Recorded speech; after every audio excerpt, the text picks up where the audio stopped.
Welcome investors or soon-to-be investors. We are Stratford Preparatory High School's Finance and Investment Club. I'm Medrick. I'm Sushan. I'm Vidya. I'm Alex. I'm Eagle. And Igor. And today we're presenting an investment seminar with hopes of introducing some concepts such as how to invest like a pro, providing some of our forecasts, top stock picks, and with hopes of you leaving today as a more financially literate person ready to make educated investment decisions. And next slide. So first, before we start this, I have to start off with a boring disclaimer, but this is very important. So this presentation is for informational purposes only and does not constitute investment advice, an offer, or solicitation to buy or sell securities. The information is based on sources believed to be reliable, but it is not guaranteed for accuracy or completeness. Forward-looking statements involve risks and uncertainties, and actual results may differ. Past performance is not indicative of future results. Investors should conduct independent due diligence and consult their advisors. And furthermore, a little smaller disclaimer, this presentation is not representative of our political views, although it may seem like we're trying to say something, but we aren't. It is not representative of our political views.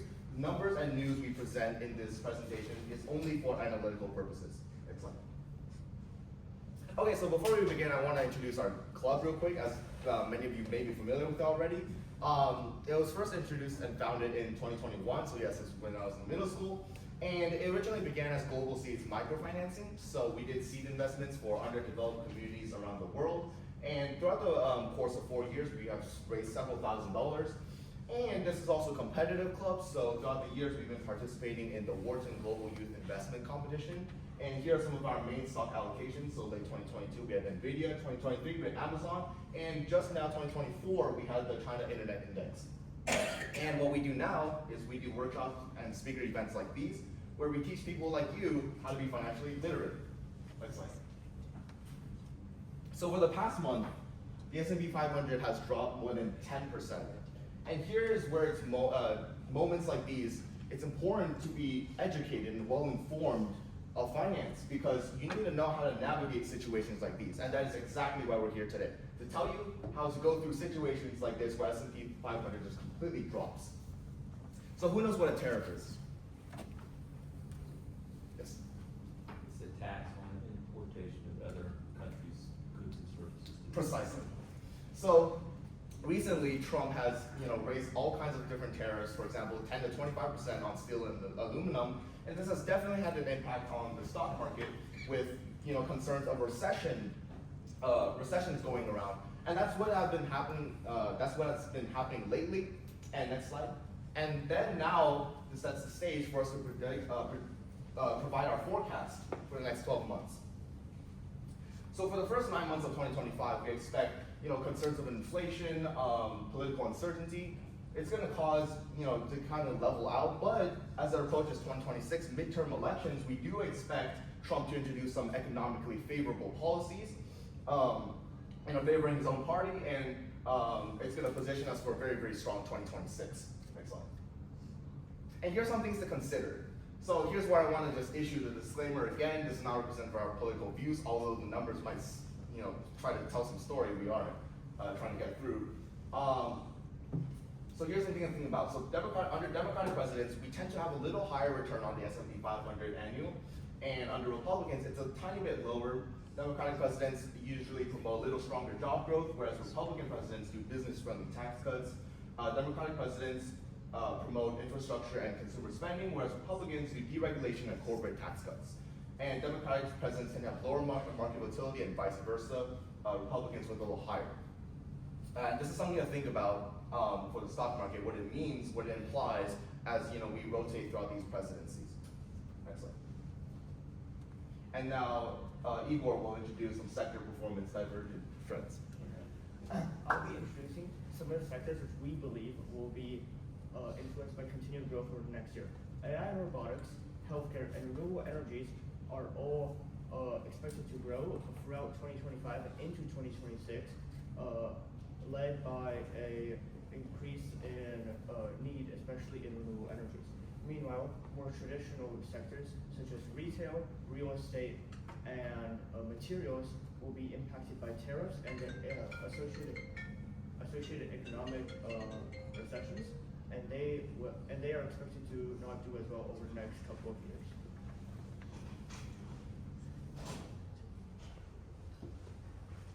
Now, Sushant is going to be introducing the rest one of our sectors.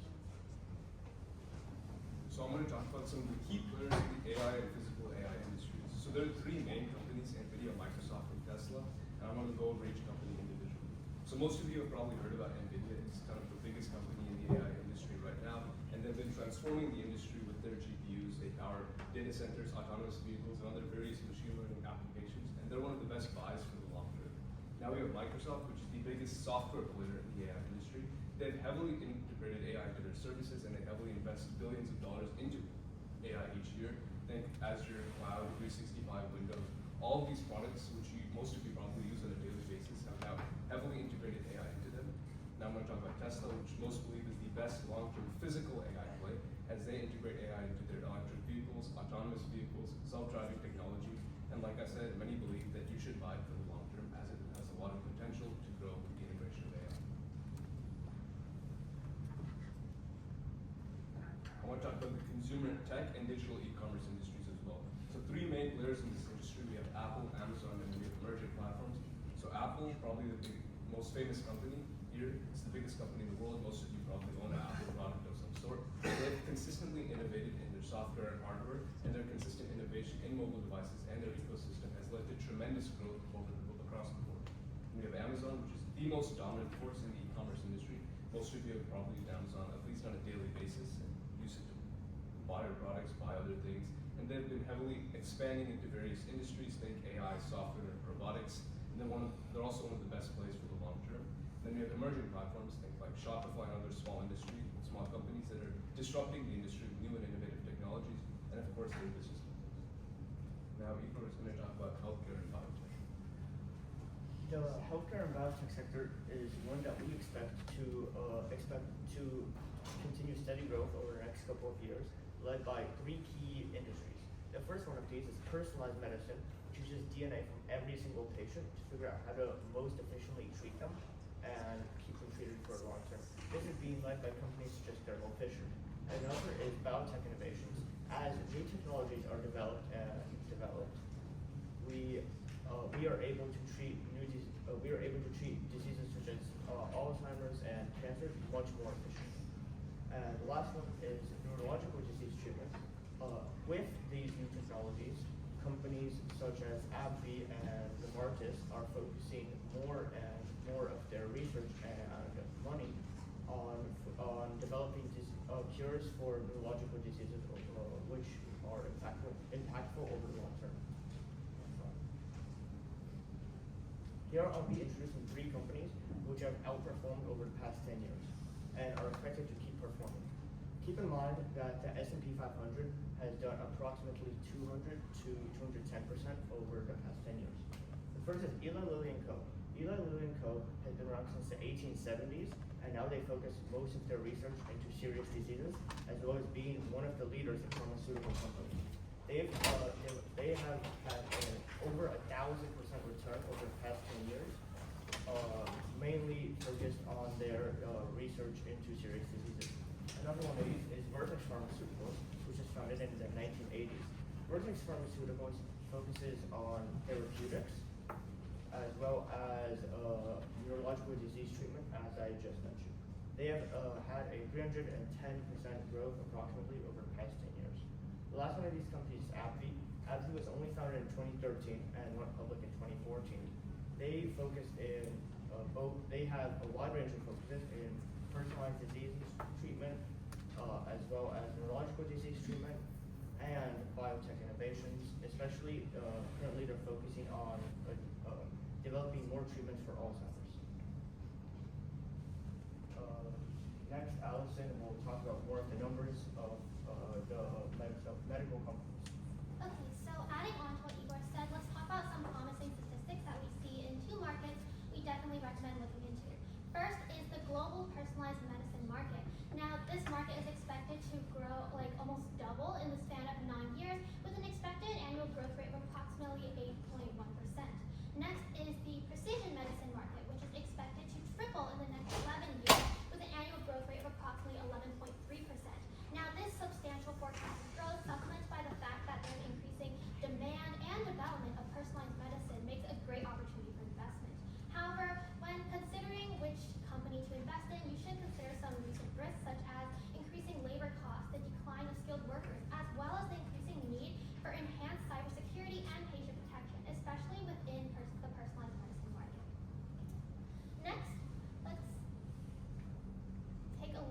into another sector that we believe is a great investment opportunity. Now, this is the renewable energy and sustainability sector, and this is for three main reasons.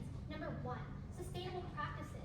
In today's day and age, we see an increasing demand for sustainable practices. This means increasing support for companies that adopt eco-friendly manufacturing methods, create eco-friendly products, or participate in environmental advocacy activities. Now, this increasing demand and support leads to a greater opportunity for this sector to grow, and thus making it a great investment opportunity. Second, government support.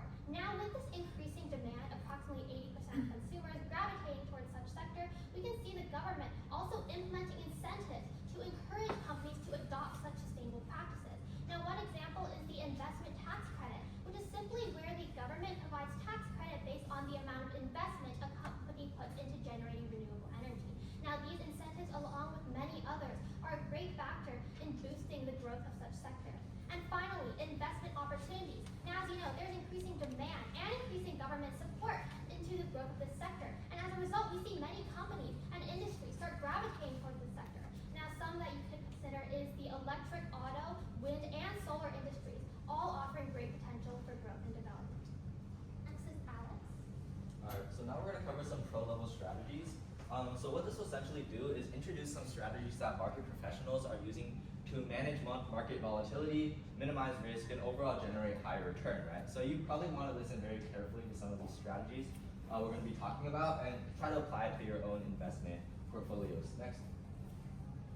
Okay, you're going to notice that we're going to quote Warren Buffett a lot throughout these presentations. That's for two main reasons, right? Number one, he's one of the, if not the most successful investor in history. But number two is because he has a way of distilling these complex ideas into a single line that we can analyze. So let's take a look at this quote. Diversification is protection against ignorance. It makes little sense if you know what you're doing. What does this mean? For investors, especially beginners like us, diversification is useful, right? We don't want to hedge all our bets onto one stock because if we're wrong, we lose a lot of money. But for these professional investors, a concentrated portfolio can actually outperform a diversified one because they know what they're doing. They're certain that their concentrated portfolio is going to net the higher profit. Next. Right, so that's the key to managing.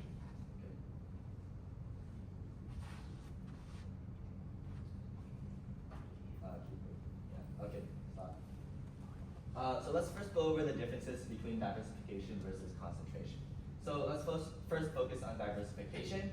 Number one, it spreads the risks across multiple assets, right? So you're not placing as heavy a burden on a single stock. So if a single stock in your portfolio is not performing as well as you want it to be, there are other stocks in your portfolio to hedge that, right? And the second is it yields steady returns. Obviously, because you're spreading across multiple sectors, and we're going to explain different diversification strategies more in the next slides, but it will yield steady returns because if you're spreading across multiple sectors, there's got to be at least one sector that's still performing well or consistent, right? But the downside is it requires much more complex management. So professional investors usually use some sort of program or some sort of mathematical calculation to calculate the exact amount of money or exact weight they place on each stock in a diversified portfolio. But for beginners like us, we don't need to do that. So that's why it requires much more complex management. We actually need to think about how much money we want to invest in each stock in our diversified portfolio. So if you're thinking about doing a diversified portfolio, you definitely need to do a lot of research, and we're going to tell you how to do that as well. And finally, it's going to dilute potential high returns from outperforming assets. Say one of my stocks is outperforming by around 20%, but another one of my stocks is not performing as well, and it's down to like 17%. That means my net return is only 3% compared to the 20% I could have if I had only invested in one stock, right? So now let's go over concentration. The main thing about concentration is it's high conviction bets. You have a high conviction in a singular sector or a singular stock or geographical location, right? So as we talked about before, it can net potential higher returns. That's very good. But there's also this increased volatility risk. For example, recently if I've invested all of my money into only domestic stocks, only US stocks, then I would have lost a lot of money, right? Because the US stock market went down by a considerable amount in the past few weeks. But if I invested overseas as well as say invested in Taiwan or invested in other countries overseas, my portfolio might be doing healthier than actually a concentrated portfolio in this case.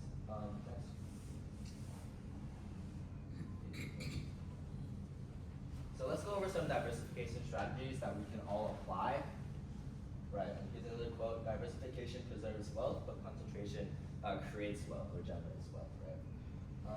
So first we're going to talk about market capitalization mix. This is the strategy or method of balancing different investments along large cap, mid cap, or small cap businesses. So if you don't know what large cap, mid cap, and small cap is, it's essentially the size of the business, right? So a large cap business would obviously be like Apple, where the market cap is extremely large, among billions of dollars. And a small cap company would be something like smaller, maybe like Target or any small company you can find. And so this is important because it's balancing across different levels of stocks. We can also do geographical spread, as I talked about before, since the domestic stock market wasn't performing as well as we wanted to, including international stocks to reduce exposure to country-specific economic fluctuations, either because of macroeconomic or microeconomic trends, is also a very helpful way to ensure that your portfolio isn't solely dependent on how one country is performing. And finally, investment styles. Perfectly, you would want to blend growth and value stocks to balance the pursuit of high returns with stability. But obviously, we are in an ideal world, so obviously, your portfolio may lean towards one over another, right? But before we move on, here's just my personal opinion on things, right? If you're a professional investor, diversification is more of a plan B to your plan A, and plan A is concentration, right? But if you know what you're doing, plan B sometimes is the greatest opponent to plan A because it means you're already thinking about what to do if you fail. You shouldn't be thinking about. So professional investors usually don't even think about like this chance of failure because they're so confident in their investment. Right? And so that's why a lot of people will say plan A stands for plan ahead and plan B stands for plan behind. Now we're gonna have Edric tell us some more words about. Oh, my bad. Actually, we're gonna do an activity on portfolio diversification. Igor is gonna lead that.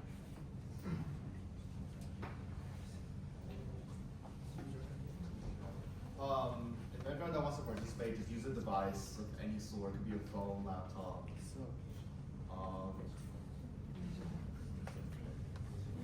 If the middle schoolers want to play, they can probably like use their parents' phone or something. Just go on Google and just go on computer. Sorry. I believe you don't need a login or anything for this, but you just need a join button.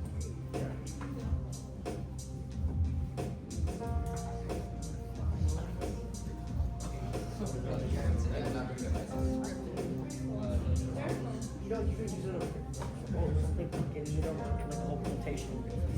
You know what it does.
말하는 건 한 포인트 정도.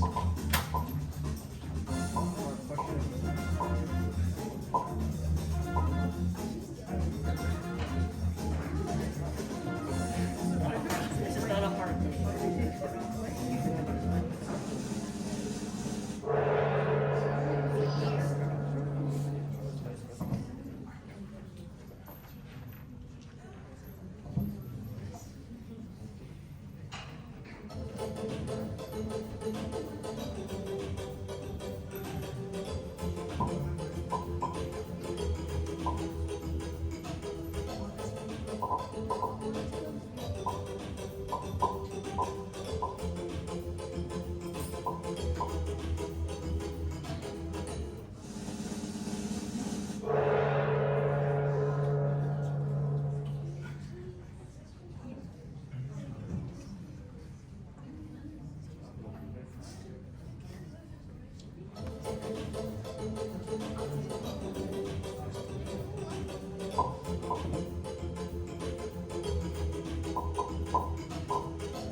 Now we have familiarized ourselves with diversification.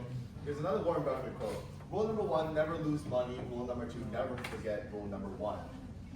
The key to successful investing isn't always just making money, it's protecting what you have, and that is why learning diversification and being able to actually apply it to your investment portfolio is extremely important. Next slide. So here are some core investment principles. First one is prioritize capital preservation. Focus on downside risk before potential gains. Assess possible losses first. Always play it safe. 2, invest within your circle of competence. I'll talk a little more about this on the next slide. But essentially, just invest in what you know. That should seem fairly obvious, fairly simple to you. But you should always invest in an industry that you have familiarized yourself with very, very well. And lastly, maintain a margin of safety. So for example, this could be investing in undervalued stocks that the actual stock price doesn't match its intrinsic value. So this buffer protects against errors and volatility. So I want to talk about something, a tip that I find very, very helpful. It's just one of Warren Buffett's quotes, never invest in a business you cannot understand. You must stick to investments where you fully understand the risks, business model, and potential growth. Avoid hype-driven stocks or complicated financial instruments. And now Prem will go over some investor behavior, some common mistakes that beginner investors, even us standing over here, tend to make. So why do people make investment mistakes? So generally your brain tries to take shortcuts and tries to take quick paths towards success that lead it to making irrational decisions that might not necessarily result in benefits. So first example is loss aversion. So what is loss aversion? So simply put, people fear losses more than they fear equivalent gains. Losses hurt more than gains feel good. So what is an example of that? So let's say, for example, you invest into a stock. That stock falls a lot, and all the information tells you to sell. However, you simply don't sell because you fear losses more than you fear getting gains in the future from equivalent investments. You don't want to get that loss from selling a stock that's, say, for example, fell 50%, even if you could invest into another stock that might go up 60%. So that's an example of loss aversion. Another example of loss aversion could be holding a stock that's already fallen, or it could be trying to gain as much return as possible from a stock that's going as high as possible, because you want to gain as much money as possible from a stock going up, and you want to avoid any losses that you might not get. This is an example of the sunken cost fallacy. Next.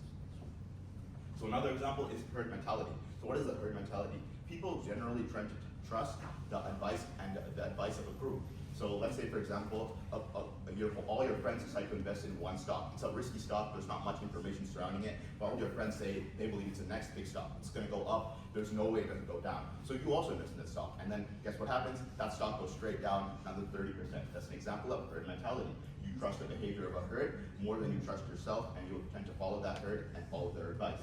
So where this happens, take for example 2002. I'm sure a lot of you are familiar with 2002, but for those of you who are not, this is the great tech stock bubble. A lot of investors generally invested in tech stocks because everyone was investing in tech stocks. The whole world was. For a lot of key investors, a lot of big people were investing in tech stocks. No one believed the market would fail. Everyone believed it was just easy money, and then what happened? The market fell because everyone was investing in the stocks. It created a big bubble. The 2008 financial crisis, where people invested in housing stocks, believing it could never go down, is another example of herd mentality, where you trust the advice and behavior of other people rather than what the actual data and facts show. Next. The final one is overconfidence. Overconfidence is where you believe that you know better than other individuals, regardless of what the data might say. So say, for example, the example I use is herd mentality, where all your friends are investing in their stock. You could be that one friend who's telling everyone to invest in this one stock. Or because you, for example, you believe that you see something that no one else does. Let's say you read a news article that says the stock's going to go up, or you do some of your own research and think the stock is going to go up. You tell everyone to invest in that stock, even if other data is pointing towards not investing in that stock. So say, for example, it's really overvalued. You still believe that that stock is going to be successful, so you invest in it, and then it falls down. But you continue to hold on to that stock, even if the stock has not been that successful so far, because you believe you know more than other individuals. So generally, an example of this is holding on to a stock, even if it's going down rapidly, because you believe you know more than everyone else, and you believe that that stock is going to go back up in the future, even if there's no data and no evidence to prove that this will happen. So in general, you have to avoid behavioral biases to make more rational and to make more rational and calm investment decisions. Because at the end of the day, behavioral biases are irrational. They're made from an emotional angle and not from an angle of calm and rational thinking. So the best way to make returns in the market is to avoid these biases and think calmly and rationally when making your investment decisions. So first, I have some questions for you. So can you identify the mistake? Meet Alex. Alex is an enthusiastic new investor. One morning, he sees headlines. Tech stocks are up 120% in 2 weeks. Fearing that he's missing out, Alex buys in at its peak, convinced that it'll keep soaring. A few days later, the stock starts dropping fast. The media changed its tune. The tech stock X was overhyped, down 30% in a week. Alex panics. His excitement turns into fear. He sells at a loss, only to see the stock recover later. What mistake did Alex make, and what should he have done?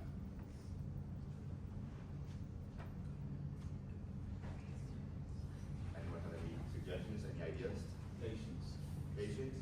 Yeah, that's close. Alex should have exhibited some patience. Let's hear some more answers from students. Yeah. And yes. He shouldn't have sold all of his stocks but kept some because he could have known that it could have grown in the future. Yeah, that's definitely another thing. Should have kept trust in themselves as well, and not listen to what the group is saying. Those are all the suggestions people have.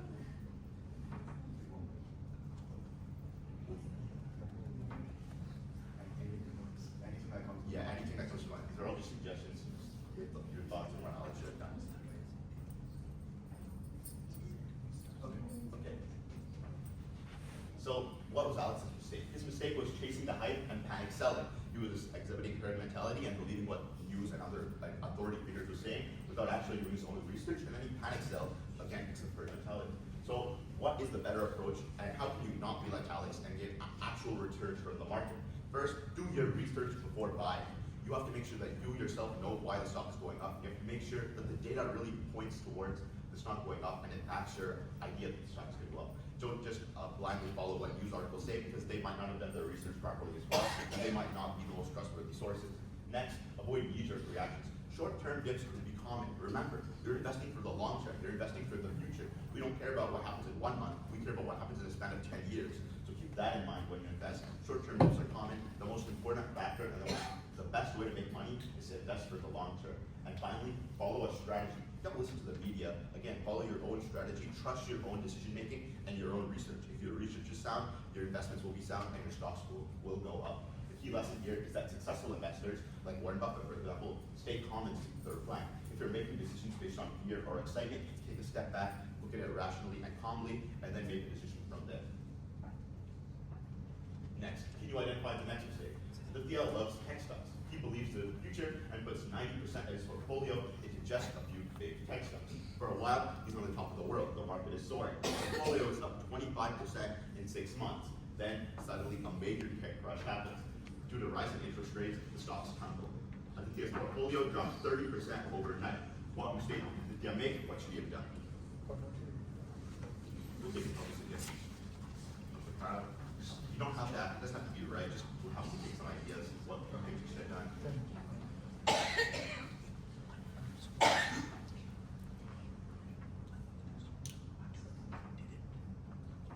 He relied too heavily on the tech stocks and should have diversified his portfolio. Yeah, that's a pretty good answer. Does anyone else have any suggestions? He was like overconfident in tech, so he should have just split it up into different things. Yeah, I think that's a good answer as well. Those are both around the right answer. Those are really close. So his mistake is putting eggs in one basket, as you mentioned. He did not diversify. Both of you guys mentioned that he did not diversify, which is correct. He did not diversify. What would be the better approach in this situation? You should have diversified across different industries. You should have gone to tech, healthcare, energy, consumer goods. All these industries have stocks that will return money, not just tech stocks. That way, you avoided the massive fallout that affected tech stocks and generally made more money in the market. You should also consider other asset classes. Remember, stocks, although they are the most, although they have the highest potential to grow, they're also not the only asset class you can invest in. You can invest in bonds, ETFs. You can keep your money in a bank and get interest. There's so many other ways and asset classes to make asset classes that provide money that you don't only have to invest in stocks and can diversify into other asset classes. The key lesson here is that a well-balanced portfolio helps smooth out volatility and keeps you from losing too much money during general market trends or during industry-specific trends. protects against unexpected downturn. Through following general stock advice and avoiding behavioral biases, you can generally avoid these mistakes and keep making more returns and even outperform the market. Next. Next, Evan will talk about why data matters. So data matters because it helps you avoid like emotional decisions and helps identify like trends and like any potentially undervalued stocks. Say for example, like a stock is like looks as to be like a really good stock and has a lot of potential compared to another stock which is like not as much potential, you'd be obviously going to come back. And then it reduces the risk by making informed choices. So you have to look at data and you have to analyze the data to like make conclusions. And if the data tells you one thing, you should trust the data more than like what other people say. So the key data that you have to analyze are price to earning ratio, which basically looks at it basically tells you how if a stock is undervalued or overvalued. And then the earnings per share tells you how profitable this company is. And yeah, and then the dividend yield is the percentage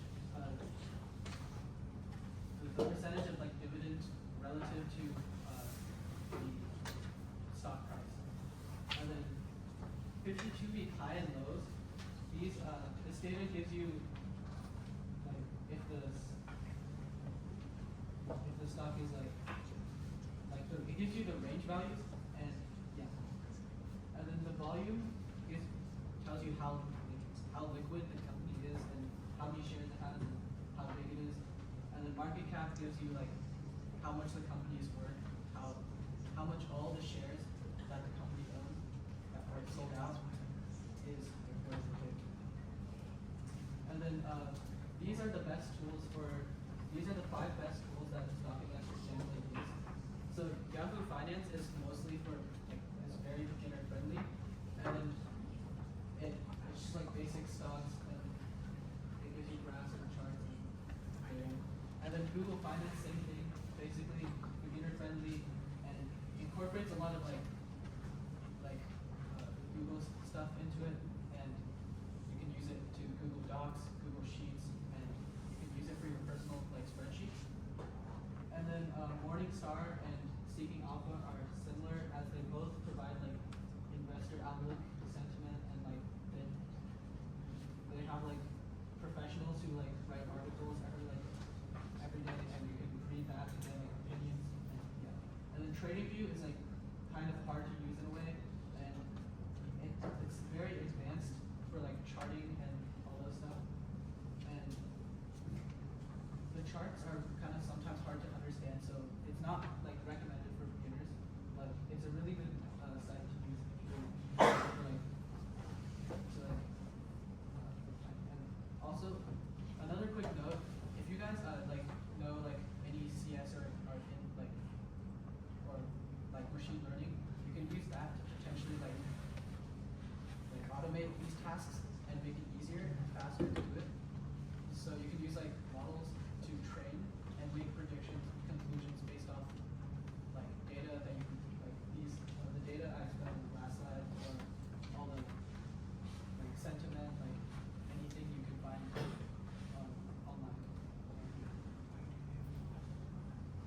Next, Alex will have other activities. Yeah, so what Evan said was completely correct.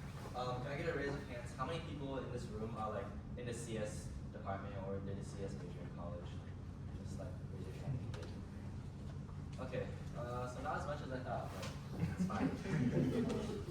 Anyways, we're gonna do an investment graph analysis activity. So this is the graph of a stock. We're not gonna tell you yet. Over the past 3 months, right? So as you can see, this is what it looks like. Alright, so here are some questions that we want you to consider. We want you to look for the overall trend, whether it's bullish or bearish, any recent volatility or stability in the stock or graph, and potential patterns, for example, sharp peaks or sustained dips, right? And we're going to try to ask you whether you can tell if this stock is a buy or a no buy from those patterns. And any of you are like very familiar with the stock market, I challenge some of you to guess or find out which stock this is, but that would be very challenging. Yeah, and so based solely on this 3 months chart, would you invest in this stock right now, why or not? What concerns or opportunities do you see in the recent price movements? And finally, what additional information might you need before making a decision? So yeah, I'll just give you guys a few minutes to think about that and report back. All right.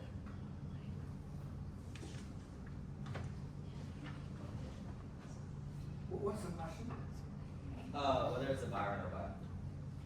And just like general trends patterns. That would depend on the company. Yeah, but we're testing your ability to like tell from just the stock graph pattern.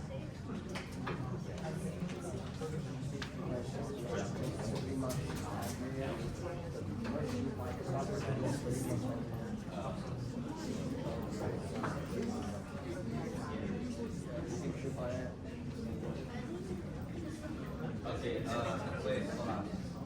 Just as like additional information, the sector of the stock is technology, so hopefully that helps you.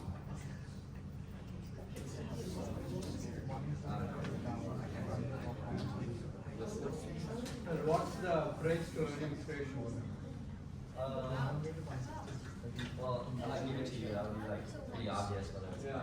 I mean, that's one thing we need to know. Yeah, that's true. That's one of the things we need to know. Look at. I know what stock it is. I know what stock. I know the stock. Should I tell? Sure. It's Google. Yeah, specifically. Okay, it's fine. Yeah, we can. Yeah, just for the review, skip over this slide.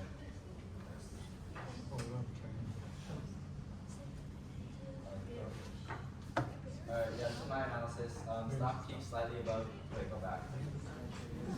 Yeah, stock peaks slightly above 200. Next. Next.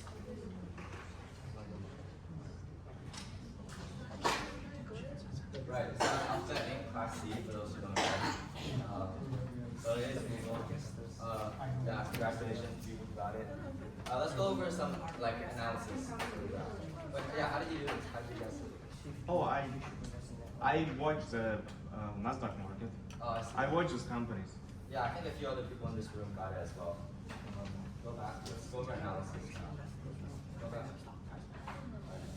Yeah, yes. Okay, so a quick visual overview. The stock peaks slightly above 200 in January or early February. Since then, it's experienced clear downtrend point of 166.25. And although there's some stabilization in early March with an upward movement, there's no strong reversal trend. So overall, the 3 month trend is bearish. And if we actually look at some more stuff, the price drops roughly around 17% from the peak to the current. And that's a pretty notable decline, even if it's for Google. So this either signals market pessimism or poor recent performance, right? And there are also no major spikes in volume, which means there's no panic selling or enthusiastic buying. So this may imply that the decline is actually driven by a steady negative sentiment and a singular event, right? Probably because the rise of AI, people are less confident in Google. And in the last 2 weeks, the price appears to be finding a floor around the mid 160s, and it hasn't been dramatically lower, suggesting that some investors may see it now as fairly priced, and previously some investors probably thought it was overhyped or overpriced, right? So go next. You can go to buy or no buy. This is the final decision. Okay. So there are two opinions on this stock after doing some research. There's the cautious side, which is the not buying it, which is like because the trend is still downward and there's no technical sign of a confirmed rebound, people are not buying it. And there's also the fact that buying now could mean catching a falling knife if the stock breaks its recent floor. But in my opinion, I think it's just gonna stay at 160. I mean, Google's also developing their own Gemini AI, right?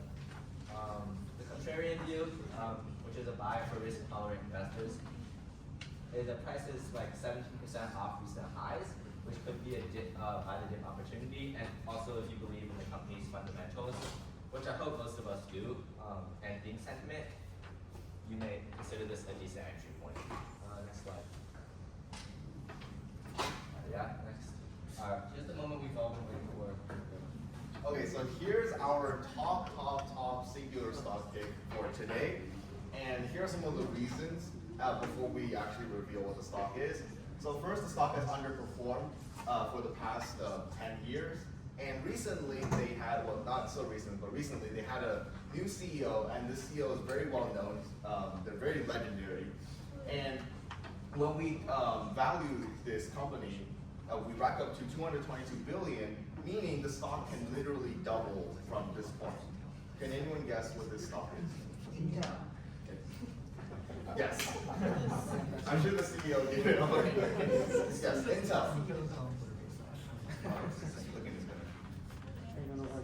It isn't. You knew it. You knew it. For today, our main recommendation throughout this entire presentation is going to be Intel. Oh, is there anything else? How do you know it's Intel? Oh, I think it.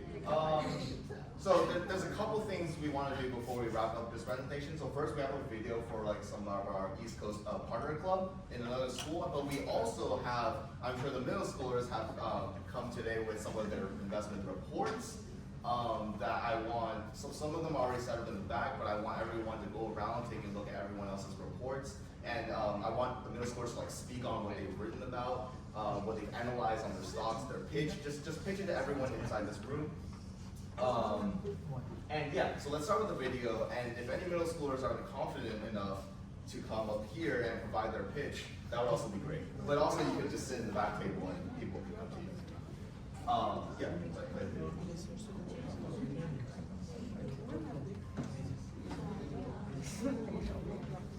You know the price of egg?